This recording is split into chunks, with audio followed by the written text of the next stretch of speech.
لە پێناو خزمەتکردنی زیاتر بە هاوڵاتیانی هەرێمی کوردستان بەگشتی و هاوڵاتیانی هەژار و کەم دەست بە تایبەتی نەخۆشخانەی بەخشین لە سلێمانی لاکردنەوەی بەشە گرنگ و هەستیار و پێویستەکان بەردەوامە.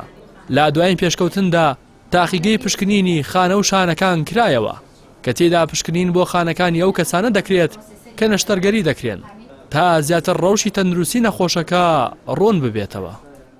بەشی هیستۆپاتۆلۆجی گرنگێکی تایبەتی خۆی هەیە، ئەویش لە فەحسکردنی ئەو پارچانەی کە لە عملیات دکتۆرەکە لی ئەکاتەوە بە کوردێکی خۆمان ئەڵێ با بزانین پاکە یا پیسە، بۆی بزانین ئەمە ئایا وەڕەمێکی خەبیثە یا شتێکی حەمیدە و ینی تر چارەسەری هەر ئەوەیە کە لێ بکرێتەوانێ.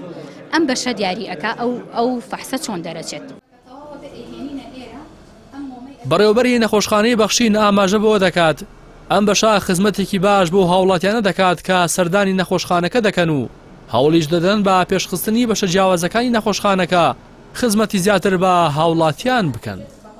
لە هەمان کاتە ئەم بەشەمان ئەچێتە سەر ئەبێ بە سیوسێم بەشی نەخۆشخانی بەخشینمان.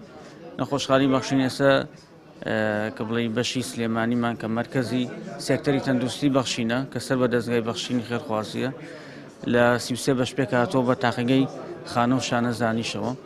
ئەمە سوپاسی دەستگای بەخشین نەکەین. ئەم پرۆژەیەمان 120,000 دۆلاری تێچووە کردنەوەی ئەم تاقیگەیەمان بە کواڵیتیشی زۆر باش. زۆربەی جیازەکانمان بەرزترین ڤێرژن و باشترین مارکەی جیهانین کە مارکەی یابانین. لە هەمان کاتە ئەم بەشە خزمەتێکی زۆر گەورە بەو هاوڵاتیانەکە کە پێویستان بە نەشتەرگەری.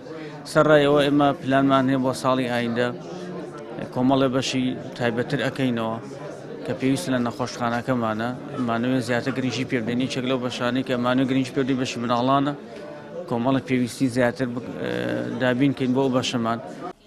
بەرپرسی دەستگای خێرخوازی بەخشینیش دەڵێت لە هەر هەنگاوێکە خزمەت بە هاوڵاتیانی نەخۆش و هەژاری ئەم وڵاتە بکات درێغی ناکەن. ڕەنگە لە زۆر شوێن نەبێ ئەم مختبەرە ئەم پشکنینە واگەر بشبێ ڕەنگە گران بێ، بەڵام ئێمە وەکو بەڕێوەبەری خەسەخانەکە و بەڕێوەبەرایەتی نەخۆشخانەکە کە هەمیشە و دایم لە هەموو غەمی ئەویان کە سێکتەری تەندروستیەکە بەرەو پێش برن و وەکو دەستگای بەخشینیش ئێمە هەمیشە لە هیچ کارێکی خێری بۆ سێکتەری تەندروستی مانەعەتمان نییە لێرە یا لە کۆمەڵگەکانمان بە ئومێد و ئاواتمان ئەوەیە باشترین جیهاز و باشترین وەسایلمان هەبێ بۆی خەڵک باشترین ئیستفادە بکە، هەم لە ڕووی معنەویاتیەوە کە پێویستی بەو زەرورەتە هەیەەوە هەم لە ڕووی ئەوەی کەوا تێچوویەکی کەمتر سەرفکا وەک لەوەی لە شوێنێکی تر سەرفیەکە.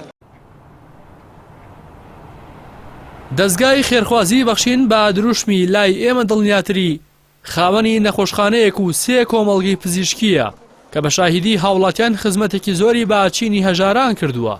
بۆ پێی با نرخێکی کەم خزمەتێکی زۆر پێشکەش دەکات. وەک هاوڵاتیان باسی دەکەن بەخشین توانی سنوورێک بۆ ئەو بازرگانێدا بنێت کە بەکەرتی تەندروستیەوە بەسەر هاوڵاتیاندا دەکرا. هەر ئەمەشە وای کردووە کە ژمارەیەکی بەرچاوی هاوڵاتی سەردانی بکەن. بە جۆرێک بە پێی ئامارێکە دەستی پەیام کەوتووە مانگانە زیاتر لە 20,000 کەس بە مەبەستی وەرگرتنی چارەسەر ڕوو لە نەخۆشخانەی بەخشین دەکەن. ڕاستی حەمامین، کەناڵی ئاسمانی پەیام، سلێمانی.